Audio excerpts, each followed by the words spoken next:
ရင်ကျင်းနဲ့စီလိုရေးကော်မတီဥက္ကဋ္ဌဦးထင်လေး၏နှစ်သိမင်္ဂလာနှုတ်ခွန်းဆက်အမစကားဒီတော့ဒီရှိတိုင်းသားပြည်သူများဆွေမျိုးနှစ်သက်ကဟာအပေါင်းတို့ခင်ဗျာ2026ခုနှစ်နှစ်သက်ခါသမယမှာကျွန်တော်အနေနဲ့ရင်ကျင်းနဲ့စီလိုရေးကော်မတီဒီရဆိုရကိုစားဒီရဒီရှိတိုင်းသားလူမျိုးစုပြည်သူလူထုတရလုံးမင်္ဂလာပေါင်းနဲ့ပြည့်စုံပါစေကြောင်းဆုတောင်းမြတ်တာပေးတာနဲ့နှုတ်ခွန်းဆက်တာအပ်ပါတယ်တစ်ဆက်ထဲမှာကြာရတောင်းဝန်ကိုကိုကျိုးမဖက်ပဲထမ်းဆောင်နေကြတဲ့တပ်ဖွဲ့ဝင်များ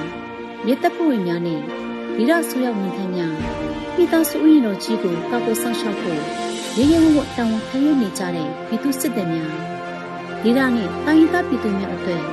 ဆွလွတ်နေနာခံပေးဆက်ဆောင်ရွက်ခဲ့ကြတဲ့အာဇာနည်ရဲဘော်များ၏မိသားစုဝင်များဒီရ၏မြင့်ချိတ်စွာဖွံ့ဖြိုးတိုးတက်ရေးအတွက်အစဉ်တစိုက်အားပေးကူညီကြတဲ့ပြည်ထောင်စုအစိုးရ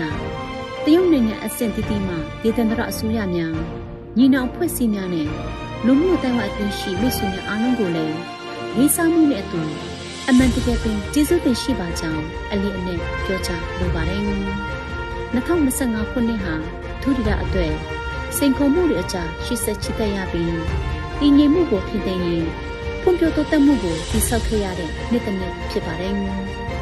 ရှုပ်ထွေးပြီးပြောင်းလဲမှုတွေများပြားတဲ့ဒေသအတွင်းပတ်ဝန်းကျင်ချင်းတွေကိုရင်းဆိုင်ရမှာကျွန်တော်တို့အနေနဲ့ရင်းချင်းရေးကိုအခြေခံအုတ်မြစ်တရအဖြစ်ထားရှိပြီးပြည်သူ့ကျူပူရေးကိုပဒနာထားခြင်းနဲ့တရားဥပဒေစိုးမိုးရေးကိုစံထားခြင်းဆိုတဲ့သဘောခံယူချက်နဲ့အညီလုံခြုံရေးဖွံ့ဖြိုးတိုးတက်ရေးနဲ့အုပ်ချုပ်ရေးလုပ်ငန်းများအားမြင့်တင်ဆောင်ရွက်ခဲ့ကြပါတယ်လူမှုရေးရရေဘူးရအခြေအနေများလည်းတည်ငြိမ်နေပြီးတိုင်းရင်းသားများအကြားဆက်ဆံရေးမှာလည်းတဟဆာဒရှိနေကပြည်သူများ၏လုံခြုံရေးနဲ့အာရုံကျဉ်တဲ့မှုဆိုင်ရာခံစားမှုများလည်းဖြည်းဖြည်းမှန်မှန်မြင့်တက်လက်ရှိပါတယ်2026ခုနှစ်ကိုရှောင်းလန်းကြရမှာအထူးရလေးအနေဖြင့်တည်ငြိမ်အေးချမ်းမှုကိုထိန်းသိမ်းရင်ဖွံ့ဖြိုးတိုးတက်မှုကိုတည်ဆောက်ကဖွံ့ဖြိုးတိုးတက်မှုဖြင့်တည်ငြိမ်အေးချမ်းမှုကိုမြင့်တင်ရေးဆိုတဲ့အခြေခံနေရာမှနဲ့အညီအရေးခံအုပ်ချုပ်ရေးလုပ်ငန်းများအားဆက်လက်အားဖြည့်ခြင်းတိုင်းဒေသစည်းလုံးညီညွတ်မှုကိုခိုင်မာစေခြင်းရေရှည်တည်ငြိမ်အေးချမ်းရေးအတွက်ခိုင်ခန့်တဲ့လူမှုရေးအခြေခံအုတ်မြစ်များတည်ဆောက်ခြင်းတမှုထူးခြားသည့်စီးပွားရေးလုပ်ငန်းများပြုစုတိုးထောင်ခြင်းအခြေခံအဆောက်အအုံများတိုးမြင့်တည်ဆောက်ခြင်းအရေးအသွေးမြင့်စီးပွားရေးဖွံ့ဖြိုးတိုးတက်မှုကိုမောင်းနှင်နိုင်စေရန်သက်ဆိုင်ရာစီးပွားရေးပတ်ဝန်းကျင်များအားပြည့်မြတ်အောင်ဆောင်ရွက်ခြင်းပြည်သူ့အကျိုးပြုမှုဆောင်မှုဆွေးနွေးများတန်တူရည်သူဖြစ်နေစေရန်ပညာရေးကျန်းမာရေးနှင့်အခြားသောပြည်သူ့အကျိုးဖြစ်ထွန်းစေမည့်လုပ်ငန်းများတွင်ပုံမရင်းနှီးမြှုပ်နှံခြင်းတို့မှတစ်ဆင့်တိုင်းရင်းသားပြည်သူအလုံးဖွံ့ဖြိုးတိုးတက်မှု၏အသီးပွင့်များကိုခန်းစားဆန်စားရလည်အောင်အာမခံချက်ပေးကမျိုးသားပွင့်လင်းသည့်ပူးပေါင်းဆွေးနွေးရေးဆိုင်ရာအခြေခံသဘောတရားများကိုကျင့်သုံးဖော်ဆောင်ခြင်းဖြင့်